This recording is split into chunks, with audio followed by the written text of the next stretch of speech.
Alors, j'ai l'impression d'être dans le sacrifice de moi-même par rapport aux autres, mais spécialement aux hommes dans mes relations amoureuses, la peur de faire du mal à l'autre en me choisissant. Et oui, parce que quand l'autre le fait, il te fait du mal du coup. Fait que je reste dans des relations qui ne me correspondent plus ou je commence des relations avec des hommes qui ne me correspondent pas. Ouais, on est sur ça. Ce que j'entends, parce que du coup, c'est la continuité du sujet précédent, ce que j'entends, c'est comme si ils sont gentils, tes guides ou tes êtres qui t'accompagnent ou tes potes, ils me font, si tu veux, c'est comme s'ils prenaient là, les petites lunettes. Alors, adopte un mec, on va lui faire la liste de ce qu'il lui faut, parce que ce sera plus facile. Euh, du coup, ce qu'ils disent, c'est que tu as besoin d'un homme qui s'est assez réconcilié avec son féminin et son masculin.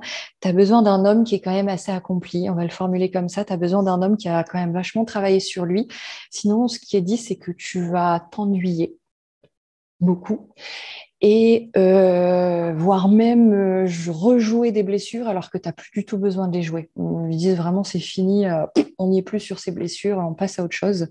Et que parfois même que l'ennui peut faire que bah tiens, comment on occupe la scène de la relation, bah tiens, on va rejouer des trucs. Et du coup, il me parle d'un homme qui est vachement avancé, vachement évolué. Et ils disent, il ne faut pas un pecno, il ne faut pas un campagnard qui sort, ils sont marrants.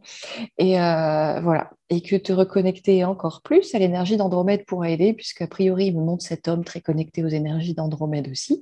Mais il te faut quelqu'un, il lâche pas là-dessus, hein. Il me montre leur feuille là, avec les critères et ils appuient avec leurs doigts. Il ne faut pas lésigner sur ça, hein, sinon elle va perdre son temps encore. Et du coup, ils disent que c'est dommage parce que quand tu vas dans des relations comme ça, en fait, c'est au détriment aussi des autres pans de ta vie. Alors que ça devrait jamais être au détriment, voire même que la relation amoureuse t'aiderait tellement à te rencontrer, à t'expanser, à t'éclater, que ça renforcerait tous les autres niveaux de ta vie. Ils disent, par exemple, une façon de savoir que c'est le cas, c'est quand tu vis un couple avec quelqu'un et que du coup, ça décuple tous les effets que tu as dans les autres pans de ta vie, par exemple professionnel, chiffre d'affaires qui augmente, nombre de clients qui augmente, etc. Ça, c'est un moyen de voir que c'est une relation qui nous nourrit et qui fonctionne. Et ils disent juste attention, c'est pas pour toi, c'est pour que le groupe l'entende. C'est que des fois, ça peut être le cas pour un des deux du couple. Dans ce cas-là, ça fonctionne pas. C'est-à-dire que c'est plutôt qu'il y en a un qui est en train de bouffer l'autre et qui est en train de prendre l'énergie de l'autre et du coup, ça se met à décupler les trucs dans sa vie.